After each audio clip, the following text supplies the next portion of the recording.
ನಮಸ್ತೆ ಕರ್ನಾಟಕ ಎಲ್ಲರಿಗೂ ಶರಣು ಶರಣಾರ್ಥಿ। ನೀವು ಬೆಂಗಳೂರು ನಿವಾಸಿಗಳಾಗಿದ್ರೆ ನೀವು ಪಾರಿವಾಳಗಳನ್ನು ಸಾಕಬೇಕಾಗಿಲ್ಲ। ಸಾಕಷ್ಟು ಪಾರಿವಾಳಗಳು ನಿಮ್ಮ ಮನೆಯ ಟೆರ್ರೇಸ್ ಹಾಗೂ ಕಿಟಕಿಗಳ ಬಳಿ ಬಂದು ಕುಳಿತುಕೊಳ್ಳುತ್ತೆ।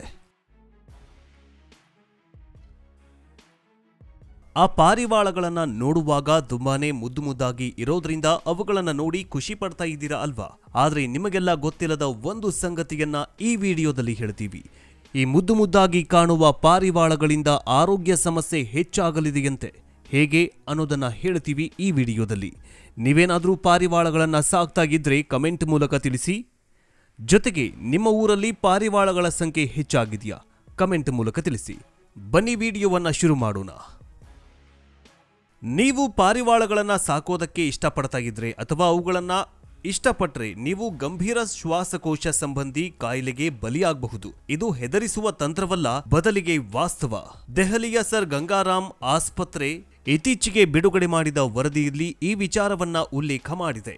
ನೀವು ಪಾರಿವಾಳಗಳ ನಡುವೆ ಸುದೀರ್ಘ ಕಾಲ ಉಳಿದುಕೊಂಡಿದ್ರೆ ಶಿಲೀಂಧ್ರಗಳ ಸೋಂಕಿಗೆ ಒಳಗಾಗುವ ಸಾಧ್ಯತೆ ಹಲವಾರು ಪಟ್ಟು ಹೆಚ್ಚಾಗತ್ತೆ ಅಂತ ಈ ವರದಿಯಲ್ಲಿ ಹೇಳಲಾಗಿದೆ। ಇತ್ತೀಚೆಗೆ ಇಂತಹ ಸೋಂಕಿನಿಂದ ಬಳಲುತ್ತಿರುವ ರೋಗಿಯೊಬ್ಬರು ಸರ್ ಗಂಗಾರಾಮ್ ಆಸ್ಪತ್ರೆಗೆ ದಾಖಲಾಗಿದ್ರು। ಈ ರೋಗಿಯ ಆಯಸ್ಸು ಕೇವಲ 11 ವರ್ಷ। ವೈದ್ಯರು ಅವರಿಗೆ ಚಿಕಿತ್ಸೆ ನೀಡಲು ಪ್ರಾರಂಭಿಸಿದಾಗ ಆರಂಭದಲ್ಲಿ ಇದು ಸಾಮಾನ್ಯ ಸೋಂಕಿನಂತೆ ತೋರ್ತಾಗಿತ್ತು, ಆದರೆ ಚಿಕಿತ್ಸೆ ಮುಂದುವರಿಸಿದಂತೆ ಇದು ಯಾವುದೋ ಗಂಭೀರ ಲಕ್ಷಣದಂತೆ ಕಾಣಿಸ್ತು। ತನಿಖೆಯ ಸಮಯದಲ್ಲಿ ಈ ರೋಗಿಯು ಪಾರಿವಾಳಗಳೊಂದಿಗೆ ನಿಕಟ ಸಂಪರ್ಕ ಹೊಂದಿದ್ದಾನೆ ಅಂತ ಕಂಡುಬಂದಿದೆ।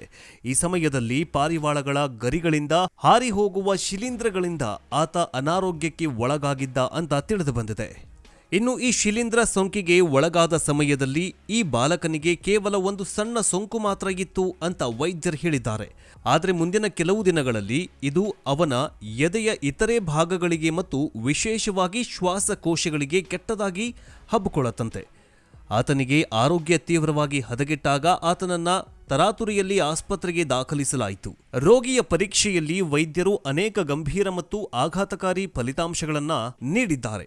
ಈ ಫಂಗಲ್ ಸೋಂಕಿಗೆ ಒಳಗಾದ ಕೆಲವೇ ದಿನಗಳಲ್ಲಿ ರೋಗಿಯ ಆರೋಗ್ಯವು ವೇಗವಾಗಿ ಕ್ಷೀಣಿಸ್ತಾ ಹೋಗುತ್ತೆ। ರೋಗಿಯ ಶ್ವಾಸಕೋಶಕ್ಕೆ ಸೋಂಕು ಸಂಪೂರ್ಣವಾಗಿ ಹರಡತ್ತೆ ಅಂತ ಈ ಒಂದು ರಿಸರ್ಚ್ನಲ್ಲಿ ಹೇಳಿದ್ದಾರೆ ವೈದ್ಯರು।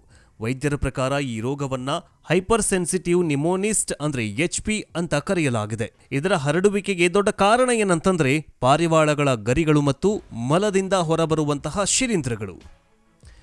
ಇಲ್ಲಿವರೆಗೆ HP ಎಂಬ ಈ ರೋಗವು ವಯಸ್ಕರಲ್ಲಿ ಮಾತ್ರ ಕಂಡುಬರ್ತಾಗಿತ್ತು, ಆದರೆ ಇದು ಮಕ್ಕಳನ್ನ ಬಾಧಿಸುವುದು ಕಂಡುಬರ್ತಾಗಿದೆ। 11 ವರ್ಷದ ಮಗುವಿನ ಶ್ವಾಸಕೋಶದಲ್ಲಿ ಈ ಸೋಂಕನ್ನ ಕಂಡು ವೈದ್ಯರು ಆಶ್ಚರ್ಯಚಕಿತರಾಗಿದ್ದಾರೆ। ಮಗುವಿನ ದೇಹದಲ್ಲಿ ಈ ಒಂದು ರೋಗವನ್ನ ಕಂಡು ಪ್ರತಿ 10 ಲಕ್ಷ ಮಕ್ಕಳಲ್ಲಿ 4 ಜನರಿಗೆ ಈ ಒಂದು ರೋಗ ಬಾಧಿಸುತ್ತೆ ಅಂತ ಹೇಳಿದ್ದಾರೆ। HP ಯಿಂದ ಬಳಲ್ತಾ ಇರುವ ರೋಗಿಯ ಆರೋಗ್ಯ ನಿರಂತರವಾಗಿ ಸುಧಾರಿಸ್ತಾ ಇದೆ ಅಂತ ವೈದ್ಯರು ಹೇಳಿದ್ದಾರೆ। ರೋಗಿಯ ದೇಹದಲ್ಲಿ ಆಮ್ಲಜನಕದ ಪ್ರಮಾಣವನ್ನು ಹೆಚ್ಚಿಸಲು ನಿರಂತರ ಚಿಕಿತ್ಸೆ ನಡೆಸಲಾಗ್ತಿದೆ। ಸ್ಟೆರಾಯ್ಡ್ಗಳನ್ನು ಸಹ ನೀಡಲಾಗ್ತಿದೆ। ಚಿಕಿತ್ಸೆಯಲ್ಲಿ ಮಗುವಿನ ಆರೋಗ್ಯದ ಬಗ್ಗೆ ಕಾಲಕಾಲಕ್ಕೆ ಕಾಳಜಿಯನ್ನು ವಹಿಸುತ್ತಿದ್ದಾರೆ ವೈದ್ಯರು। ಇನ್ನು ಈ ಸೋಂಕಿನ ಬಗ್ಗೆ ನಾವೆಲ್ಲರೂ ಜಾಗರೂಕರಾಗಿರಬೇಕು। ಇಂತಹ ಪರಿಸ್ಥಿತಿಯಲ್ಲಿ ನೀವು ಯಾವ ರೋಗ ಲಕ್ಷಣಗಳನ್ನು ನಿರ್ಲಕ್ಷಿಸಬಾರದು ಎಂಬುದು ವೈದ್ಯರು ಹೇಳಿದ್ದಾರೆ। ವೈದ್ಯರ ಪ್ರಕಾರ ನಿಮಗೆ ತಲೆನೋವು, ಜ್ವರ, ಒಣ ಕೆಮ್ಮು ಮತ್ತು ದೇಹ ನೋವು ಕಾಣಿಸ್ಕೊಂಡ್ರೆ ನೀವು ಅದನ್ನು ಗಂಭೀರವಾಗಿ ಪರಿಗಣಿಸಬೇಕು ಮತ್ತು ತಕ್ಷಣ ವೈದ್ಯರನ್ನು ಸಂಪರ್ಕಿಸಬೇಕು। ಇದರ ಲಕ್ಷಣಗಳನ್ನು ಸಮಯಕ್ಕೆ ಸರಿಯಾಗಿ ತಿಳಿದುಕೊಳ್ಳದೆ ಹೋದರೆ, ಚಿಕಿತ್ಸೆ ಪಡೆದೇ ಹೋದರೆ ಅದು ನಿರಂತರವಾಗಿ ವಾಂತಿ, ಅತಿಸಾರ ಮತ್ತು ಇತರೆ ಮಾರಣಾಂತಿಕ ಕಾಯಿಲೆಗಳ ರೂಪದಲ್ಲಿ ತೆಗೆದುಕೊಳ್ಳಬಹುದು। ಈ ಶಿಲೀಂಧ್ರ ಸೋಂಕು ನಿಮ್ಮ ಶ್ವಾಸಕೋಶ ಮತ್ತು ನರಮಂಡಲದ ಮೇಲೆ ನೇರವಾಗಿ ದಾಳಿ ಮಾಡುತ್ತೆ। ಇಂತಹ ಪರಿಸ್ಥಿತಿಯಲ್ಲಿ ಸಮಯೋಚಿತ ಚಿಕಿತ್ಸೆ ಬಹಳ ಪ್ರಮುಖವಾಗಿದೆ ಅಂತ ವೈದ್ಯರು ಹೇಳಿದ್ದಾರೆ। ಇನ್ನು ಪಾರಿವಾಳ ಹೇಗೆ ಸಮಸ್ಯೆಯನ್ನು ಉಂಟು ಮಾಡುತ್ತೆ ಅಂತ ನೋಡೋದಾದ್ರೆ, ಪಾರಿವಾಳ ಅಲ್ಲಲ್ಲಿ ಹಿಕ್ಕೆಯಿಂದ ಅಸ್ತಮಾ ರೋಗಿಗಳ ಸಮಸ್ಯೆ ಮತ್ತಷ್ಟು ಅಧಿಕವಾಗುತ್ತೆ, ಕೆಲವರಲ್ಲಿ ಕೂಡ ಉಂಟಾಗತ್ತೆ। ಆದ್ದರಿಂದ ಪಾರಿವಾಳ ಅಸ್ತಮಾ ರೋಗಿಗಳಿಗೆ ಅಪಾಯಕಾರಿಯಾಗಿದೆ। ಅಸ್ತಮಾ ರೋಗಿಗಳು ಪಾರಿವಾಳದ ಬಗ್ಗೆ ಎಚ್ಚರಿಕೆಯಿಂದ ಇರಬೇಕಾಗತ್ತೆ। ಮನೆಯಲ್ಲಿ ಯಾರಿಗಾದರೂ ಅಸ್ತಮಾ ಸಮಸ್ಯೆ ಇದ್ರೆ ಅವರಿಗೆ ಅಸ್ತಮಾ ಸಮಸ್ಯೆ ಅಧಿಕವಾಗುವುದು ಇದೇ ಪಾರಿವಾಳಗಳಿಂದ। ಕಳೆದ ವರ್ಷ ಖ್ಯಾತ ಬಹುಭಾಷೆ ನಟಿ ಅವರ ಪತಿ ಹೈಪರ್ ಸೆನ್ಸಿಟಿವ್ ನಿಮೋನಿಯಾದಿಂದಲೇ ಸಾವನ್ನಪ್ಪಿದ್ರು. ಅವರ ಸಾವಿಗೆ ಕಾರಣ ಪಾರಿವಾಳದ ಹಿಕ್ಕೆ ಅಂತ ಹೇಳಲಾಗಿತ್ತು. ಪಾರಿವಾಳ ಹಿಕ್ಕೆಯಲ್ಲಿರುವ ಬ್ಯಾಕ್ಟೀರಿಯಾದಿಂದ ಶ್ವಾಸಕೋಶದ ಉರಿತವೂ ಕೂಡ ಉಂಟಾಗತ್ತೆ. ಇದಕ್ಕೆ ಚಿಕಿತ್ಸೆ ಸಿಗದಿದ್ರೆ ವ್ಯಕ್ತಿ ಸಾವಿಗೀಡಾಗ್ತಾನೆ. ಪಾರಿವಾಳ ಸಾಕ್ತಾ ಇದ್ರೆ ಅಥವಾ ಮನೆಗೆ ಬರ್ತಾ ಇದ್ರೆ ಶುಚಿತ್ವ ಕಡೆಗೆ ಗಮನ ಹರಿಸಿ. ನೀವು ಪಾರಿವಾಳವನ್ನು ಸಾಕ್ತಾ ಇದ್ರೆ, ಅದು ವಾಸಿಸ್ತಾ ಇದ್ರೆ ಸ್ಥಳವನ್ನು ತುಂಬ ಸ್ವಚ್ಛವಾಗಿಡಬೇಕು.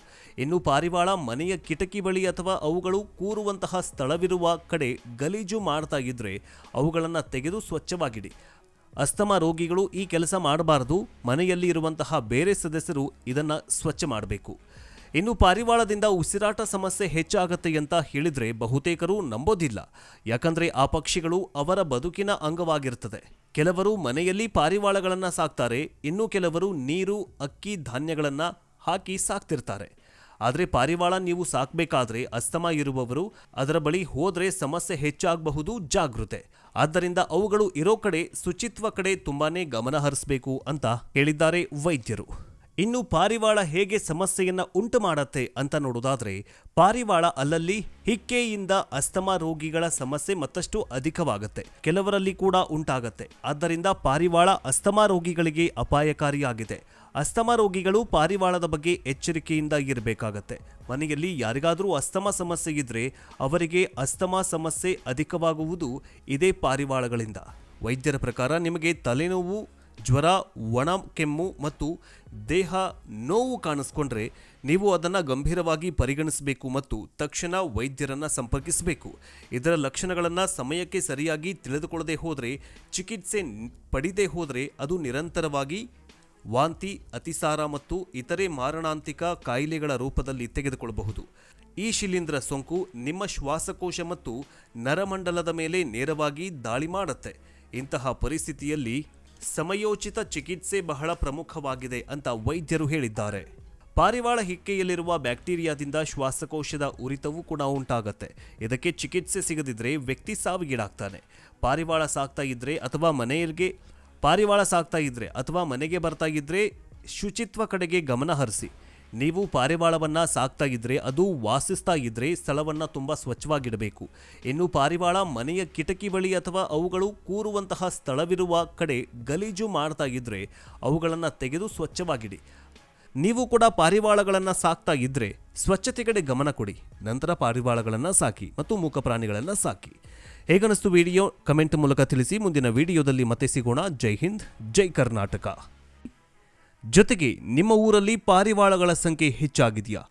ಕಮೆಂಟ್ ಮೂಲಕ ತಿಳಿಸಿ. ಬನ್ನಿ ವಿಡಿಯೋವನ್ನು ಶುರು ಮಾಡೋಣ.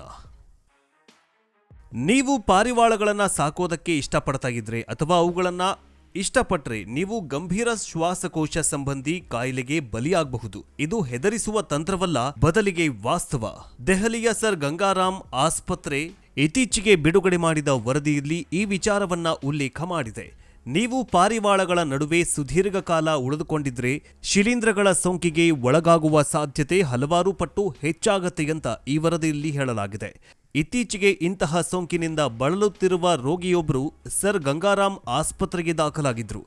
ಈ ರೋಗಿಯ ಆಯಸ್ಸು ಕೇವಲ 11 ವರ್ಷ.